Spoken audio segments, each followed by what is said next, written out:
Towards the end of the 19th century, as the industrialized world's demand for rubber kept on growing, a grim toll was taken in the Amazon jungle. Far from the factories and the minds of those riding their bicycles, thousands of indigenous men, women, and children were being hunted, enslaved, and murdered. All of this was done in order to satisfy the world's seemingly endless demand for Amazonian rubber. In today's video, we will look at the disturbing history of the Putumayo genocide. It's perhaps helpful to start with a brief description of just why rubber was so in demand. It was one of the most vital materials of the industrial age. Before synthetic alternatives existed, natural rubber possessed a unique combination of properties. It was flexible, waterproof, durable, and an excellent electrical insulator, which was vital for all manner of machines. So too was rubber vital for the wheels of bicycles, and then later automobiles. By the end of the 20th century, it was not possible for a modern industrial economy to function without any rubber. Before the development of large-scale rubber plantations in Southeast Asia and in the Congo, the Amazon rainforest was the world's primary source of natural rubber, coming from the para rubber tree. Because the trees were scattered throughout the jungle rather than in concentrated plantations, extracting rubber was extremely labor-intensive.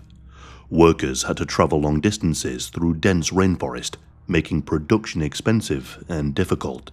Much of the rubber could be found in the Putumayo region, located along the borderlands of modern-day Peru and Colombia.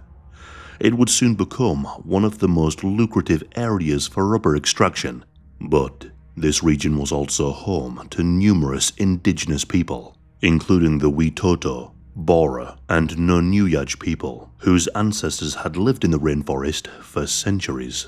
These communities possessed extensive knowledge of the forest environment, yet to the rubber entrepreneurs, they represented something else entirely, a source of labor that could be exploited with little fear of outside interference. One such individual who came to this conclusion was Julio Cesar Arana, a Peruvian businessman who had built one of the largest rubber enterprises in the Amazon.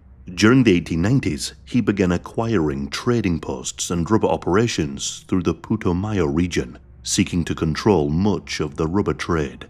Since few outsiders were willing to perform the exhausting work of collecting rubber in the rainforest, company managers increasingly turned to coercion. It was not uncommon for armed bands of Colombian or Peruvian mercenaries to force indigenous people into working for them. But this small-scale forced labor gradually evolved into an organized system of enslavement. Rival rubber companies fought one another for control of the rubber plantations and of the enslaved labor. Julio Cesar's rivals were imprisoned, and they would only be released if they handed over their territory and their captured indigenous workers. For a time, Julio Cesar was in partnership with a businessman by the name of Benjamin Laranja. The two worked together in controlling much of the Putumayo region.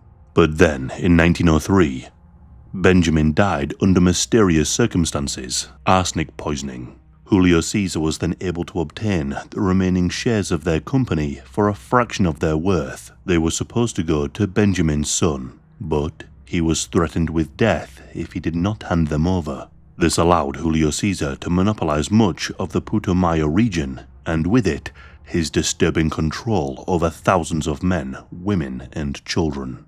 In 1905, Julio traveled to London to obtain foreign investment. The result was the creation of the Peruvian Amazon Company in 1907, which was registered in London with capital backing of around £1 million from British investors. The new company absorbed his existing business and gave him access to much larger pools of capital, along with easier access to European markets. All of this sought to legitimize the grim treatment of those enslaved for labor. Life for those forced to harvest rubber was beyond brutal. Rubber company agents and local collaborators would enter indigenous territories on the hunt for laborers. In some cases, villages were attacked directly. Men were killed if they resisted, while women and children were seized. Entire communities would be rounded up and forced to relocate to company-controlled rubber stations. Those who attempted to flee were immediately shot, a signal to the others it was either work or death. In other cases, company representatives used deception. Indigenous leaders might be invited to trade or negotiate, only to find themselves detained, held hostage to bring the rest of the entire community into line. Once a community fell under company control, its members were often prevented from leaving. Another common method was debt bondage. Indigenous people were given tools, clothing, or other supplies, and then told they owed a debt to the company. And because the company controlled prices and accounting, these debts were essentially impossible to repay. The debt became a justification for permanent forced labor, as neighboring villages were destroyed or enslaved, and as the reach of Julio's empire grew, opportunities for escape diminished. Once captured, indigenous people were forced to collect wild rubber from the rainforest. This work was physically punishing. Workers had to leave before dawn and travel long distances through dense jungle. They would cut into rubber trees, collect the latex that slowly dripped out, and then carry heavy loads back to company stations. The work consumed nearly all of their free time, forced to work all day every day to meet the harsh quotas. There was no time left to grow crops or even hunt for food, meaning that maintaining the villages became literally impossible. As a result, many communities began to starve to death.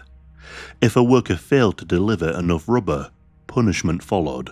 Flogging was one of the most common punishments.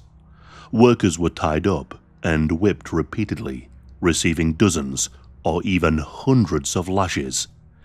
These injuries often became infected, leading to prolonged suffering and death. There was no medical treatment offered to the people seen as expendable. Workers would be forced to carry massive weights of rubber, transporting it on foot over distances of dozens, if not hundreds of kilometers, and often with little to no food. If a worker was too old and unable to work, they would just simply be executed. One of the more disturbing punishments used was the burning alive of the worker. Kerosene would be thrown over them, and they would be set alight. Even more disturbing, such acts were not done only for punishment, but for the grim enjoyment of Julio's people. Often, punishments were carried out not for failing to meet a quota, but simply for entertainment. Limbs would be hacked off, small children swung by their feet so their heads smashed onto trees, or they were crucified upside down. Those who died were often left to rot, fed upon by maggots and dogs. Women suffered particularly brutal treatment under this grim system. Many were forced to perform labor alongside male workers while simultaneously enduring widespread SA. Company officials and overseers treated indigenous women as personal property to be abused at will. But some of the native population earned a place of confidence, groups known as the Boys of Trust. These were groups of indigenous men who were taken and trained from a young age to serve as enforcers of the enslaved workforce. They were heavily armed and sent to the more dangerous regions of the jungle. But away from their company masters, many used their power to settle old tribal rivalries or disputes. These Boys of Trust would fabricate uprisings as a pretext to slaughter rival tribe members, but they too could be executed immediately if they failed to meet the company's expectations. For many years, reports of violence circulated beyond the Amazon, but they received little attention. The region was remote, communication was difficult, and all of the victims possessed little political influence. But the first major challenge came from a Peruvian journalist named Benjamin Rocker, who published allegations of murder, slavery, and torture in the Putumayo region. His reporting attracted attention, but also generated fierce opposition from those with interests in the rubber industry. He described the following: "On more than one occasion, always for a lack of weight of the rubber, the Indians were shot, or their arms and legs were cut off with machetes and their bodies thrown around the house. And more than once, the repugnant spectacle of dogs dragging about the arms or legs of one of these less unfortunates has been witnessed." Rocker obtained eyewitness testimony from former employees, those who had seen or taken part in the murders and the torture of laborers.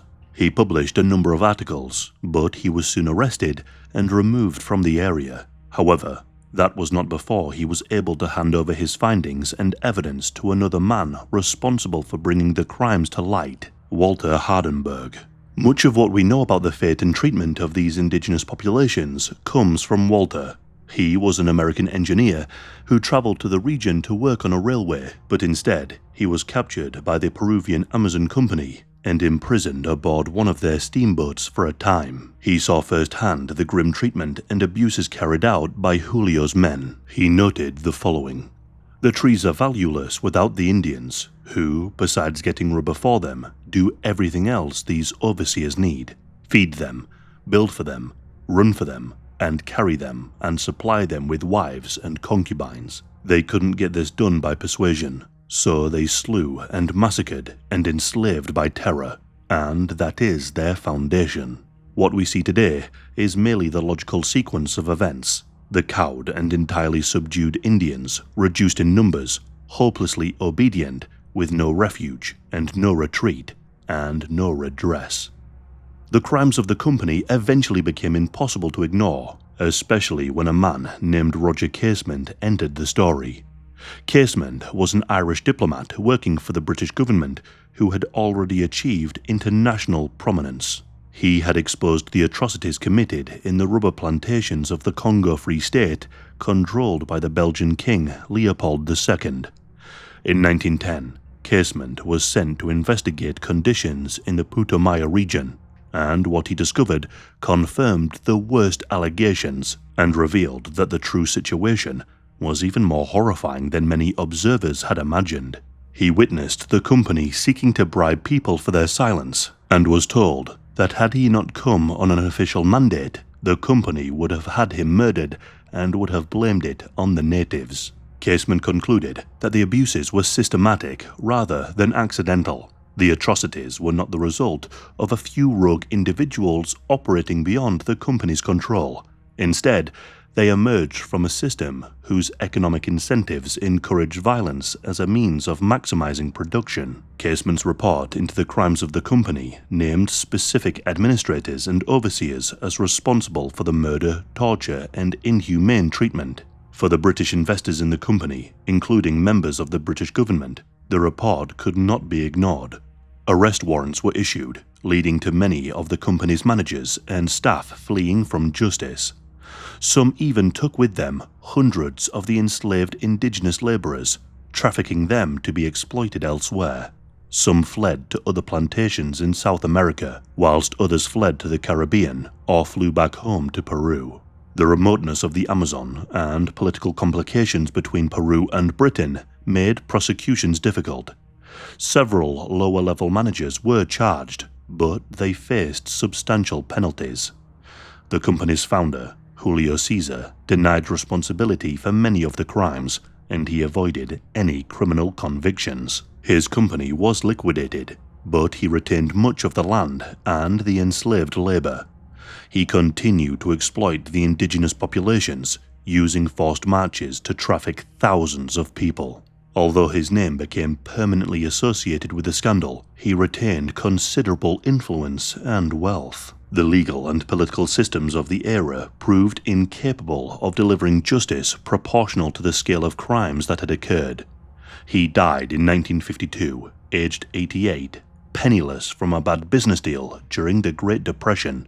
But Julio never faced any real justice for his crimes. The atrocities committed in the Putumayo region are amongst the most disturbing examples of colonial atrocity. Tragically, it remains far less known than many other genocides of the 20th century. The Putumayo genocide claimed between an estimated 32,000 to 40,000 lives, with some historians putting the true number even higher. What makes this story especially disturbing is the motivation behind the violence. It was greed. The destruction of an entire peoples was viewed by those responsible as an acceptable cost of doing business, seen little more than expendable tools. In some areas, as much as 90% of the indigenous populations disappeared, and this happened within only a few decades.